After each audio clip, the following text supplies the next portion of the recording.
Welcome to our channel, ladies and gentlemen, and as always I want to thank you for the continued support that you have rendered to the channel. I'm humbled. In case you are here for the first time, I want to request you to subscribe to our channel, click the notification bell so that whenever we do another video like this, YouTube will automatically notify you. To all our subscribers and all the others, please share our videos and give them many likes so that YouTube can recommend them to more viewers. Now, something is happening in State House.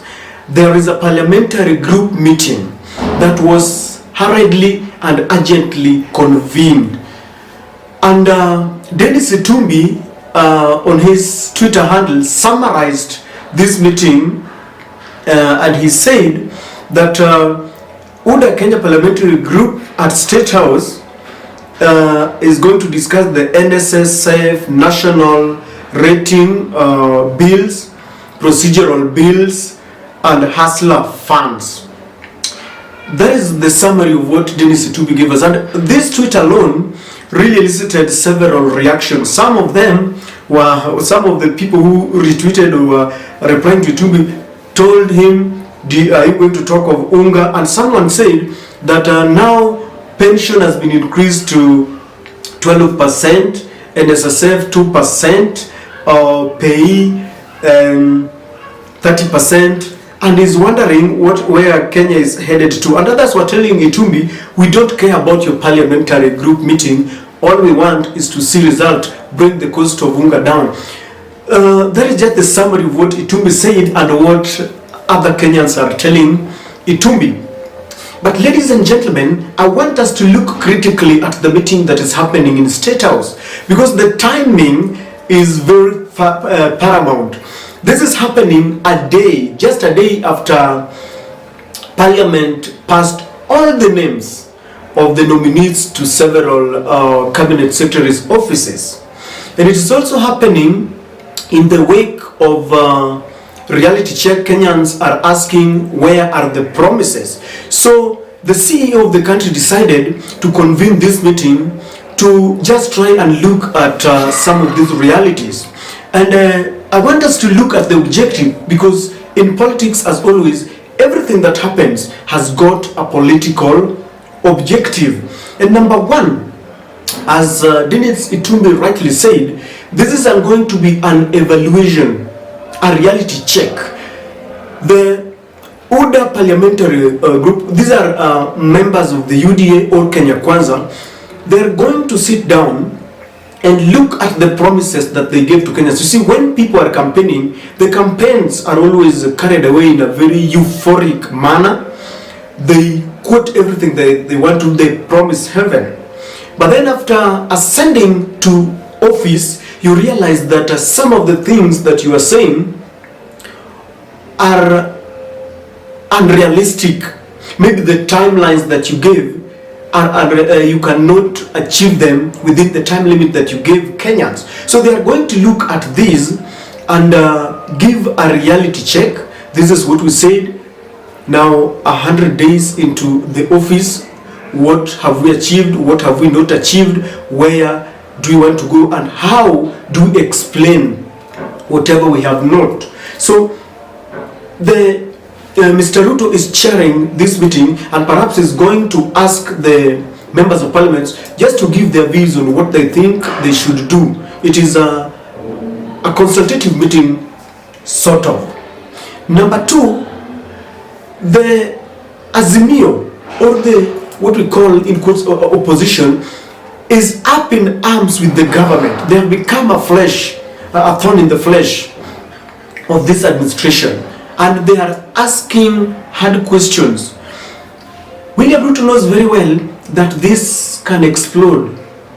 It is like a volcano that has not erupted, but it might erupt any time. Because the only saving grace for this government is a little of excuse. They are saying that they inherited a dilapidated economy. And some of their inner adherents are saying that they are ready to give William Ruto and Gachagua a bit of more time to fix what they found in a very bad state. So that is the only saving grace. But patience will soon run out. And this is the reason why they are sitting to find out, to see how they are going to counter the accusations leveled against them by the opposition. If you look at some of the things that William Ruto talked about, the Hustlers Fund, the cost of living and all that, if he's not speaking, if he's not doing anything, then the voice of the opposition will be louder than them. And when the voice of the opposition becomes louder, it will elicit reaction from Kenyans.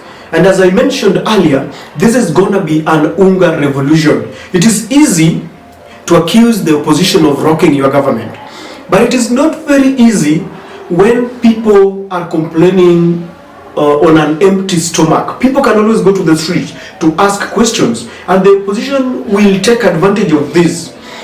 And let me tell you this.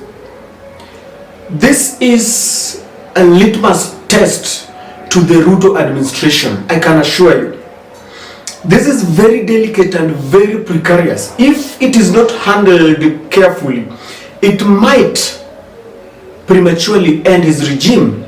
He might be the first president to reign for only one term, because Kenyans are known for voting unanimously when they rebel. They did this in 2002 when they wanted Moi to leave power, when they were ending the reign of Moi, and Moi had proposed Uhuru Kenyatta then. And it was a vote of rebellion, a revolution kind of. And William Ruto sort of succeeded in doing this in the last election, where he told the hustlers just how they had been neglected by the Uhuru administration. So this can be used against them, and he knows very well. So from today, you might just see a charged side of the government, the members of parliament. They have to be very active. They must know what they are saying, how to answer to the opposition, because when Raila comes back, they are going to be charged. They are going to go around the country. So what these members of parliament will do is they want to make sure that they use their numbers in parliament to silence the opposition, in the sense that they will not allow them to accuse them. Anytime they talk of bad economic times, they will be reminded that it was Raila and Uhuru who did this. So they are going to drive this narrative. Number two, ladies and gentlemen, this meeting is a Thanksgiving meeting. The members of parliament allied to Kenya Kwanza passed all the names of the nominees that Ruto had suggested to several cabinet secretaries' offices, including those who had questionable characters, people like Malonza, Mithika Linturi, Aisha Juma, and all those that had the opposition they had reservations about some of them.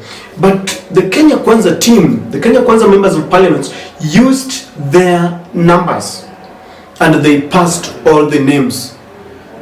So William Ruto is going to tell them, thank you guys for a job well done, but we are still going very far. You did a good job, because by passing all those names against the chagrin of the opposition, they're in a way telling them that we have got the numbers and we can do whatever we want. So this is going to be an impetus to strengthen them moving forward.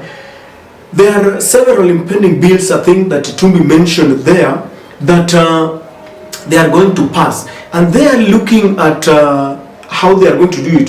The NSSF bill, the national rating bills, procedural bills. So they want to forge a way forward to ensure that they speak unanimously with one language in this meeting. That is going to be, one of the resolutions. The other thing that informed this meeting is that they want to look at an amicable way of filling out the positions of the chairman of parliamentary committees. There was a meeting that was held sometimes, I think it was some 2 weeks ago in Naivasha, where William Ruto officiated a meeting like this one that was held today, and it was to deliberate on how to fill the positions of parliamentary groups, that is in the Senate. Usually, when members of parliaments are scrambling for such positions, the parliamentary committees, it is always a very divisive process.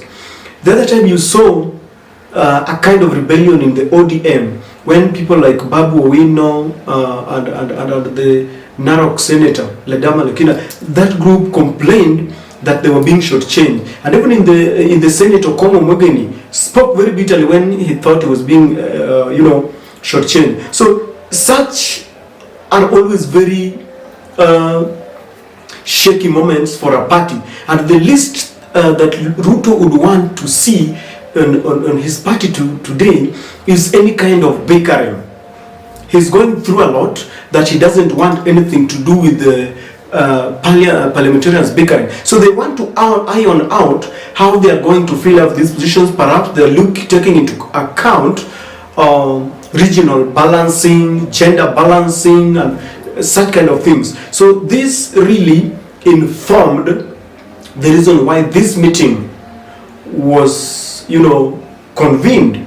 The other thing is that after this, I think William Ruto would go and preside over the swearing in of the ministers or cabinet secretaries that were given the green light yesterday in Parliament, and it looks like they want to now start off. It is a startup, because he's now telling his members of Parliament that we now have the cabinet. Remember, the opposition had accused William Ruto of acting unilaterally, just making solo decisions, and maybe Ruto is going to explain to them that now the other cabinet members are going to go. They are going to hand over those offices. So William Ruto is telling them that it is now time to start work. You see, 5 years is always a very short term, and so they are going to be reminded that if the government fails, it is not only the government who fails or which fails, but all the members of parliament who are allied to Kenya Kwanza.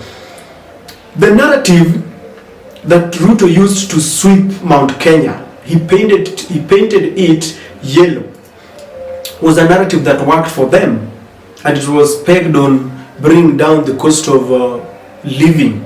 So if this does not take place, then you might just see Mount Kenya being painted red with Jubilee, because you cannot underestimate the wrath of son of Jomo Kenyatta, Uhuru, and Martha Karua and the rest. It is always very easy. You simply ask Kenyans the question, this is what you are told. Has it been achieved? And so William Ruto knows very well that they are hanging in a balance, and I think these are the reasons, ladies and gentlemen, why the president convened this meeting. I don't know whether I have forgotten. As always, these are my thoughts, ladies and gentlemen. I would always want to hear more from you. What do you think? Why do you think this meeting was convened, and why was it convened at State House? Thank you very much for watching. Again, I would want to remind you, if you're watching for the first time, please don't watch and go subscribe and click the notification bell, and please give our videos likes, and as always, appreciate you. Thank you very much.